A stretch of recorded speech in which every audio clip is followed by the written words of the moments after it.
आसंता काली मध्य पुरी रे रथ टणा हेबो राति रे बड़दाण्ड झलसुछि हजार हजार भक्त बड़दाण्डरे वर्तमान उपस्थित रहिछन्ति दृश्य आपण देखुछन्ति जे किभଳି भाबे आलोकमाळारे पूरा बड़दाण्ड सजै होइछि भक्त एबे भी हजार हजार संख्यार उपस्थित रहिछन्ति चित्तरंजन महांती वरिष्ठ सहयोगी न्यूज 7 रो पूरी ब्यूरो चीफ आम सहित रहिछन्ति सूचना सहित चित्तरंजन कौन वर्तमान रो दृश्य सेठी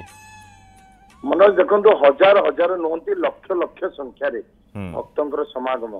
आज जो भक्तर भिड़ ता निश्चित भाव में ये एक दिव्य मुहूर्त बोली कह कारण महाप्रभुंर घोषयात्रा देखा दुई दिन जो प्रचार है प्रभुंर श्रीगुंडीचा अनुष्ठित हो लक्षाधिक मात्रा भक्त मैंने चली आते बड़दाण्ड को आ बड़दाण्ड हो जाता संपूर्ण लोकारण्य जुआड़े देखिए खाली मुंडमाल महाप्रभुंर सहलत नीति सरी सेवायत मानक भितर उत्साह थिला जे आमे आज बोध हुए रथ एते सहल करी नीतिकांति रथ पहुंचे देबो गुंडीचा मंदिर रे किंतु सेवायतंकर भावना महाप्रभुंकर भावना संपूर्ण थिला भिन्न महाप्रभु तंग भक्त को छाड़ी के जीवा पई चाहु नथिले मनोज कारण जेते बेले सम्मान 4:55 मिनिट रे महाप्रभुंकर जो बड़ भाईंकर रथ टणा हैला सेते बेले जय जगन्नाथ हरिबोल शब्द रे प्रकंपित होइतिला बड़दाण्ड आ सिंहद्वार से सम्मुख भाग कारण से जब जना पड़ूला निश्चित भाव में प्रभुंकर रथ 3टी टणा जा बहुत हुए बड़दाण्ड मझी मझिया रही पारे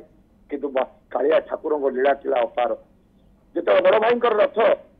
ध्वज रथ जो आग को बढ़ला पर सुभद्रा रथ गढ़ला सम्मान 5:35 मिनिट रे एवं जो कालिया ठाकुर रथ रे दौड़ी जचा गला बारंबार दौड़ी खसुला मनोज